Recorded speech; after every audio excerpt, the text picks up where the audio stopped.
Hello students, today we are going to do the question answer of our third poem A Tiger in the Zoo।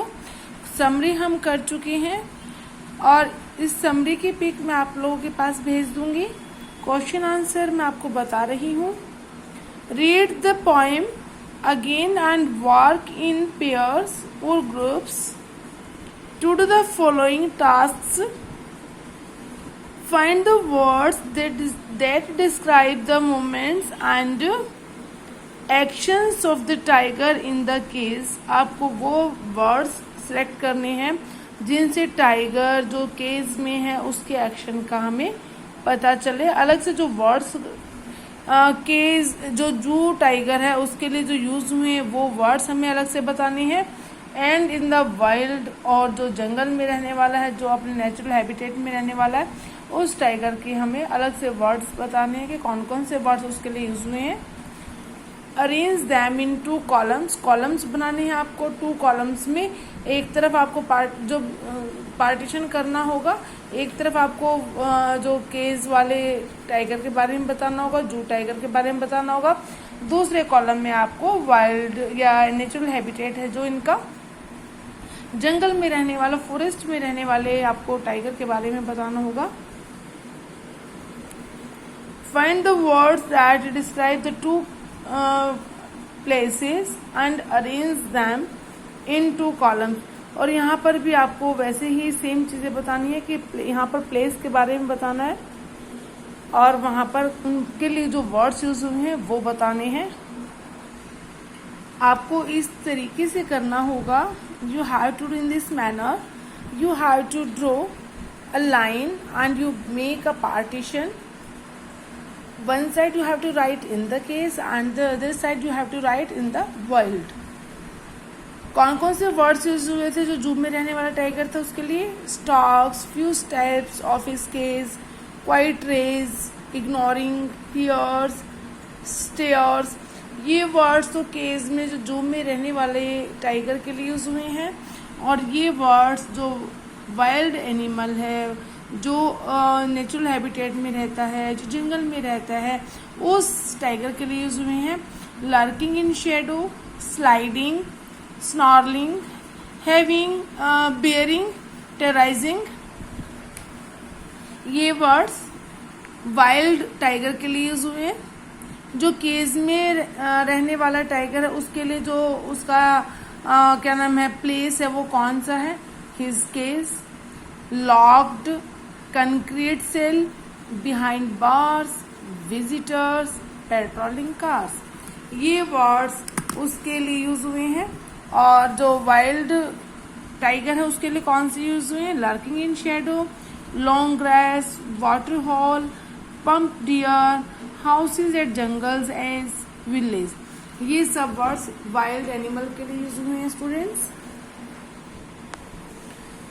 The poet uses these words to create a contrast between the cage and the jungle। Cage और जंगल के जो tiger थे उनके बीच में जो poet है ये इन शब्दों का यूज करके वो कंट्रास्ट बताता है। Notice the use of a word repeated in lines such as this. उन वर्ड्स को नोटिस करना जो बार बार रिपीट हुआ है। On pads of velvet quite in his quiet rays। यहाँ पर quiet velvet quite यूज हुआ है, यहाँ पर quiet rays यूज हुआ है।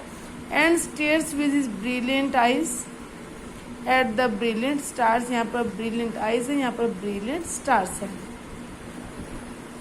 तो हम इन दोनों का 1 by 1 एक्सप्लेनेशन करेंगे। Velvet quiet refers to the quiet velvet pads of the tiger. Tiger के जो सॉफ्ट जो उसके पाँव के जो नीचे का हिस्सा होता है, सोल पार्ट होता है, उसके लिए बताया गया है कि जो वेलवेट जो टाइगर है उसके जो पाँव हैं वो बहुत मखमली हैं। And which can not run, जिनसे वो दौड़ नहीं सकता। They can only walk around the limited of the space in the cage। जो कि क्या कर सकते हैं, जो केवल चल सकते हैं, the limited which can not run, जो उनकी लिमिट की गई है, जो जितना स्पेस है केज का उसी स्पेस में वो घूम सकता है। दे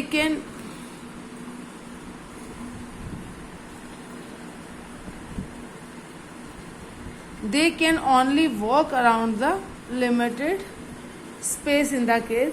the use of quiet rage, और जो क्वाइट रेज वर्ड यूज हुआ वो किस लिए हुआ है, सिंबलाइजेज द एंगर। किस चीज को शो करता है रेज वर्ड, एंगर को शो करता है।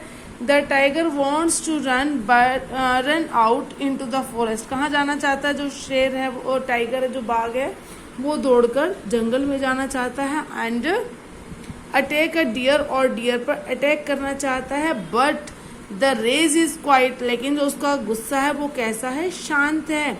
क्यों शांत है, because he is locked in the cage and is helpless, क्योंकि वो पिंजरे में कैद है और वो हेल्पलेस है, वो असहाय है, वो बाहर नहीं आ सकता। That's why his rage is quiet. The tiger's eyes, जो बाघ की आंखें, स्टूडेंट्स यहाँ पर ये क्या है, अपोस्ट्रीफ एस है। इस अपोस्ट्रीफ एस का मीनिंग क्या होता है, काके की होता है इसका मीनिंग।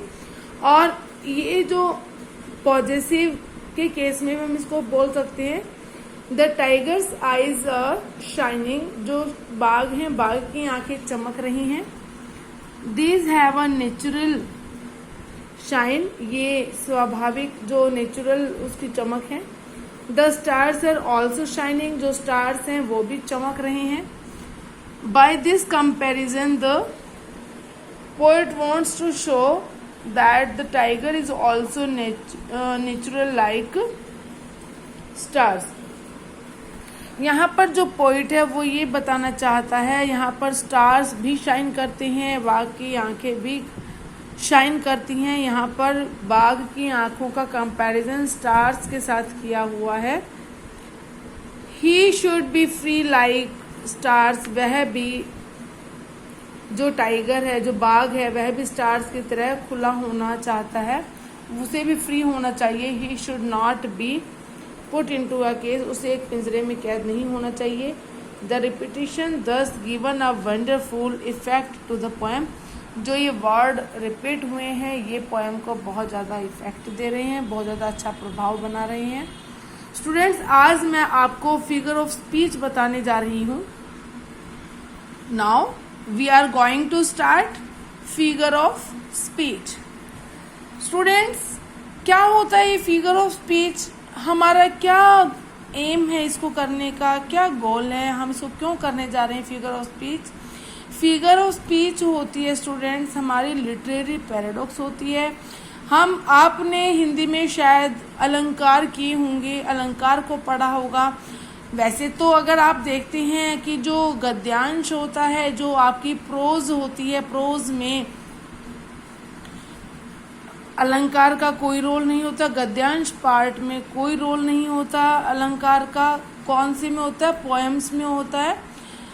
पद्यांश में अलंकार का यूज होता है। सेम हियर पोएम में फिगर ऑफ स्पीच यूज की जाती है। फिगर ऑफ स्पीच आपके अलंकार ही आप कह सकते हैं, हिंदी में अलंकार बोलते हैं, इंग्लिश में फिगर ऑफ स्पीच या आप लिटरेरी पैरासोडी बोल सकते हैं इसको। सिमली, सिमली हम किसे बोलते हैं, क्या होता है simile, when we compare to different things which have at least one point in common, it is a simile. Means दो चीजें जब अलग अलग होती हैं लेकिन उनका एक चीज कॉमन होती है, एक क्वालिटी कॉमन होती है, उसे हम सिमली कहते हैं। जैसे कि टाइगर की जो आईज हैं, जो बाघ की आईज हैं वो भी शाइन करती हैं, और स्टार्स है वो भी शाइन करते हैं। मीन्स दोनों की जो शाइन है, दोनों चीजें अलग अलग है। टाइगर की जो आईज हैं उसकी शाइन, स्टार्स की शाइन, लेकिन जो शाइन है वो कॉमन है, चीजें दोनों अलग अलग हैं।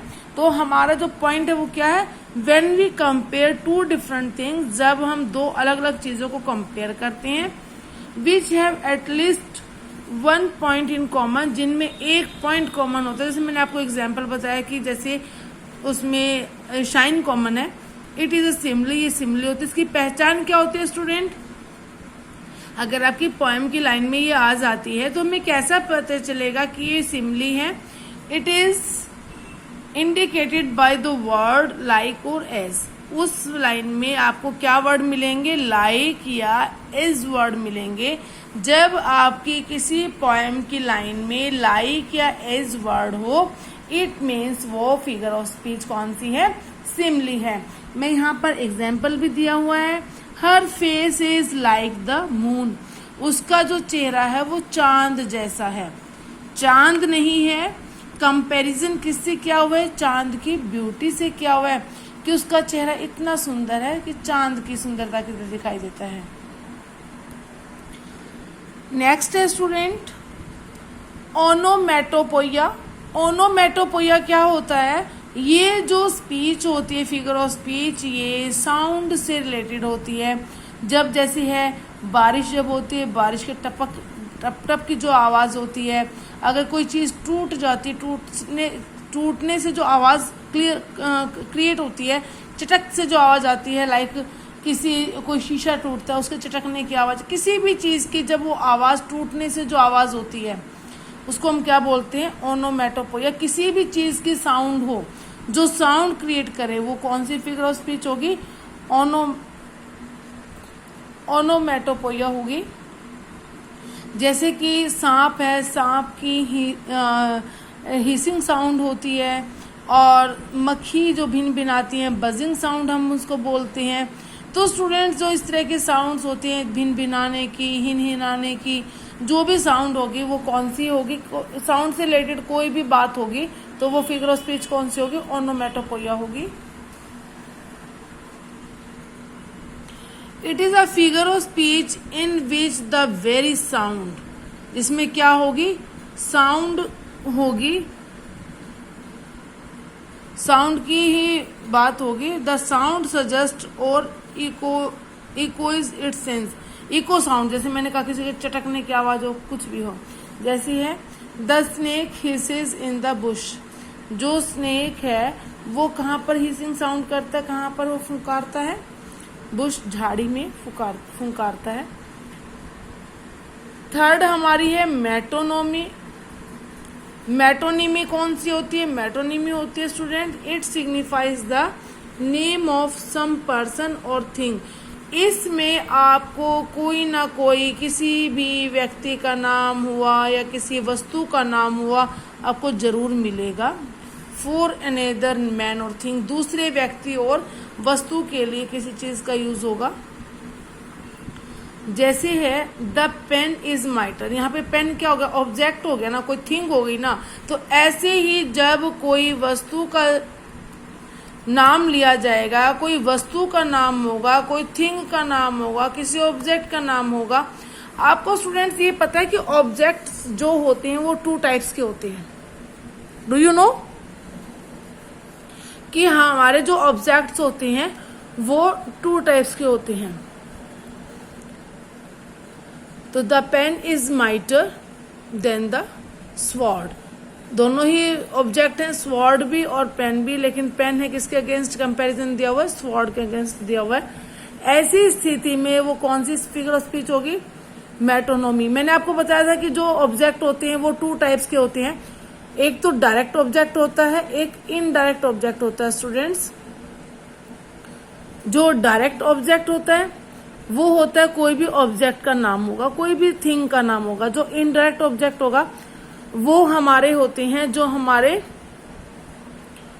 पर्सनल प्रोनाउन होते हैं। पर्सनल प्रोनाउन में क्या क्या होते हैं? जैसे आई का ऑब्जेक्ट है मी होता है, यू का ऑब्जेक्ट यू ही होता है, वी का अस होता है, ही का हिम होता है, शी का हर होता है, दे का देम होता है।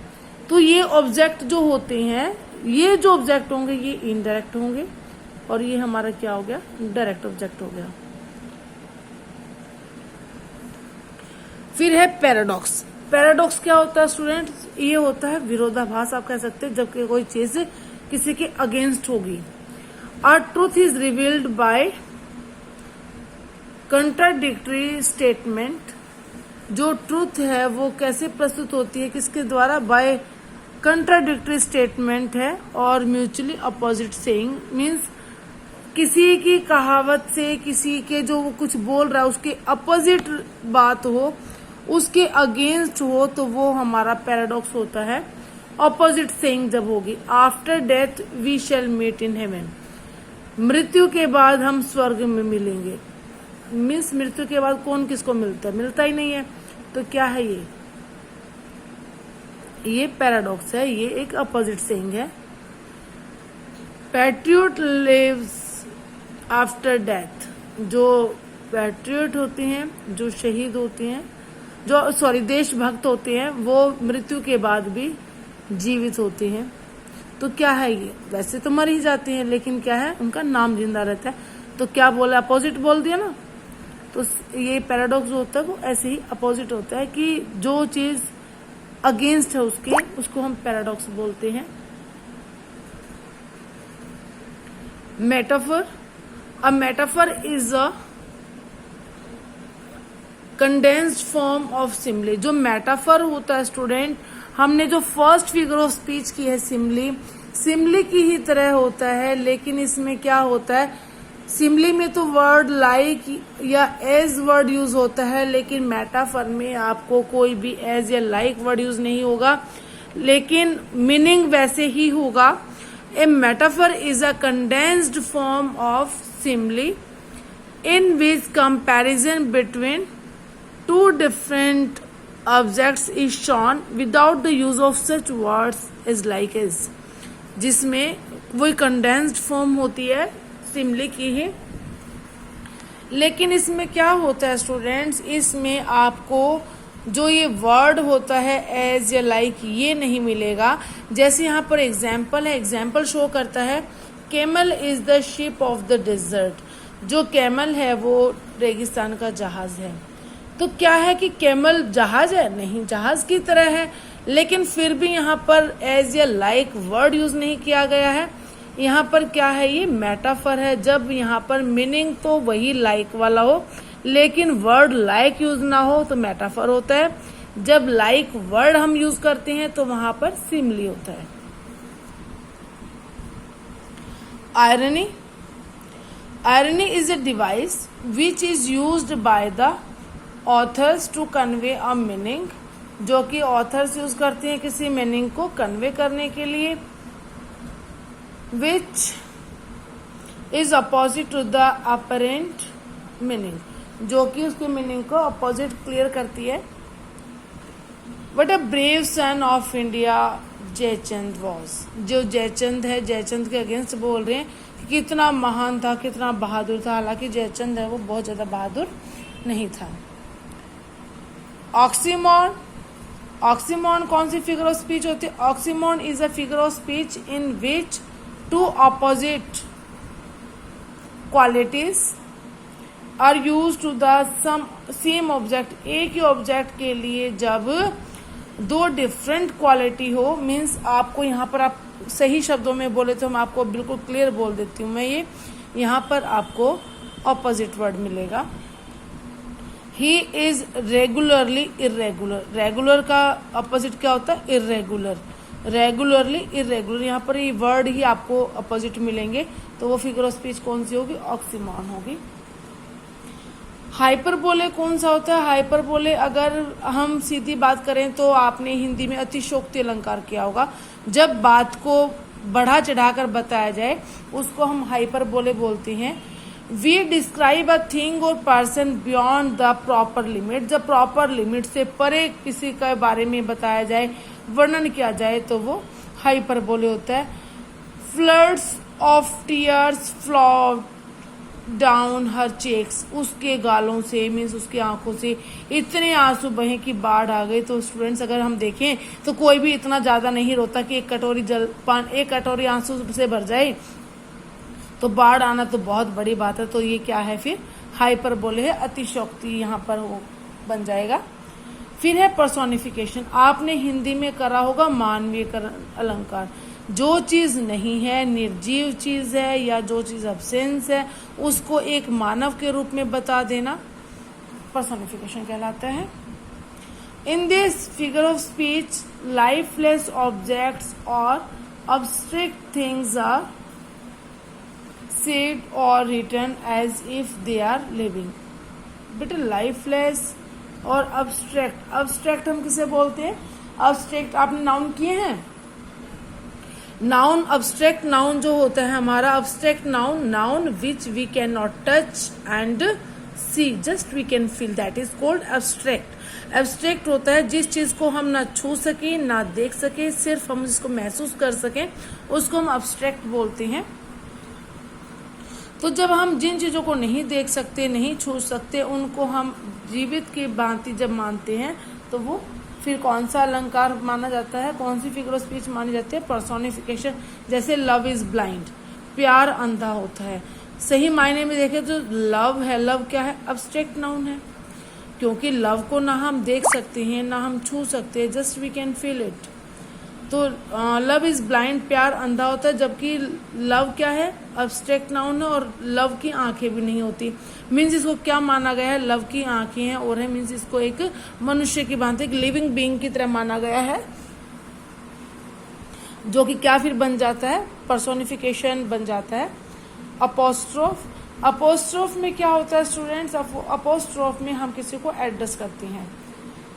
N apostrophe is a direct address, इसमें हम डायरेक्ट एड्रेस करते हैं टू द डेड, जो मरे हुए लोग हैं और जो अब्सेंट है, जो वहां पर नहीं है, और उनको फिर भी अगर एड्रेस किया जाता है उसको हम अपोस्ट्रोफ बोलते हैं। और टू अ पर्सोनिफाइड ऑब्जेक्ट और आइडिया लाइक ओ डेथ, जो डेथ होती है उसको हम कोई आवाज देकर बुला सकते हैं, उसको हम एड्रेस कर सकते हैं। O death where is thy sting, जो तुम्हारा स्टिंग है, जो तुम्हारा डंक है वो कहाँ है?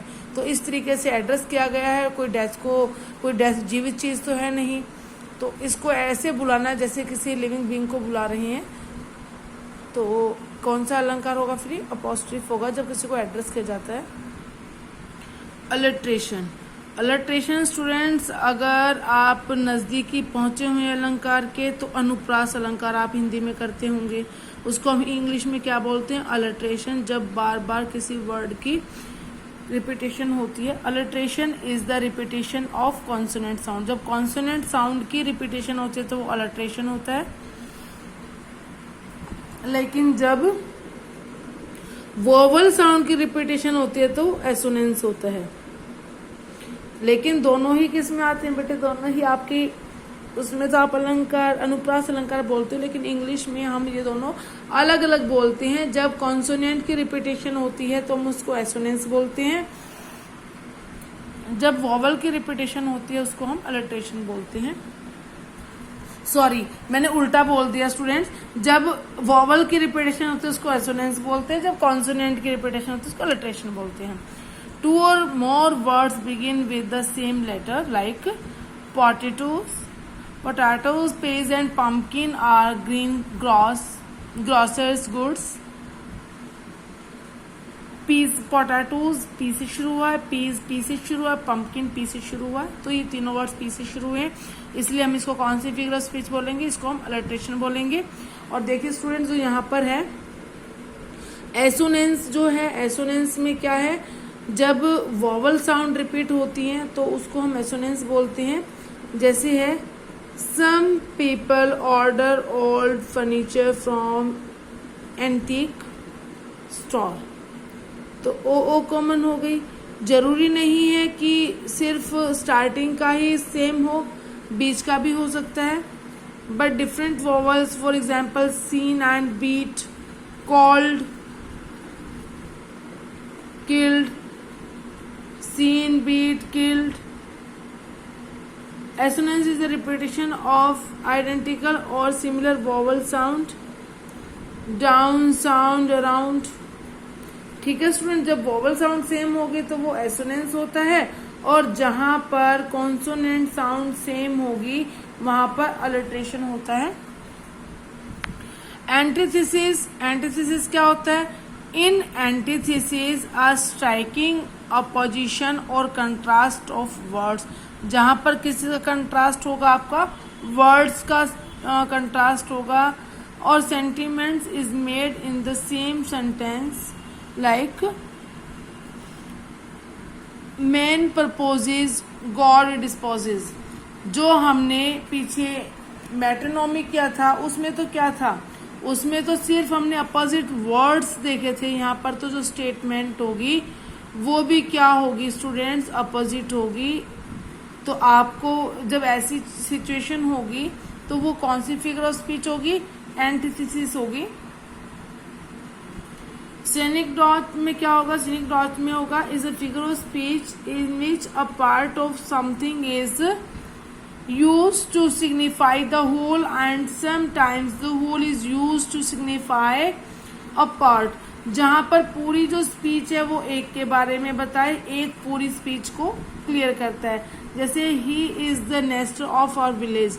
नेस्टर मीन्स क्या होता है, ओल्डेस्ट मैन। तो वो हमारे गांव का क्या है, ओल्डेस्ट मैन है। तो नेस्टर जो वर्ड है वो पूरे के पूरे उसके विलेज के उसको लिए बताता है। पन, पन होता है स्टूडेंट, आपने हिंदी में श्लेष अलंकार किया होगा। हिंदी में श्लेष और इंग्लिश में पन बोलते हैं। ये बोलने से क्लियर हो जाएगा कि एक ही वर्ड के जब कई मीनिंग निकले उसको हम पन बोलते हैं। This consist in a play on the various meanings of a word and is seldom used except as a joke. और स्टेन हर ऑनर और हर न्यू ब्रॉकेट। जो स्टेन है, स्टेन यहाँ पर किससे है, उसके ऑनर को स्पॉइल करने से है, उसको डिस्ग्रेस करने से है। और यहाँ पर जो स्टेन है वहां यहाँ पर किस लिए यूज हुआ है, उसकी ड्रेस को खराब करने से है। एपिथेट होता है, epithet it includes a word और group of words to describe the chief qualities of a person. जब किसी व्यक्ति की क्वालिटी को बहुत ज्यादा एक्सप्लेन किया जाता है उसको हम एपिथेट बोलते हैं। किसी उसमें यादगार के उसमें उसके स्मारक भी जब बनाए जाते हैं उसको हम एपिथेट बोलेंगे। Transferred epithet an adjective transferred from one word to another. जब एक शब्द के लिए किसी की विशेषता को पूरे के पूरा वर्णन किया जाता है, बताया जाता है, उसको हम ट्रांसफर्ड पिथेट कहेंगे।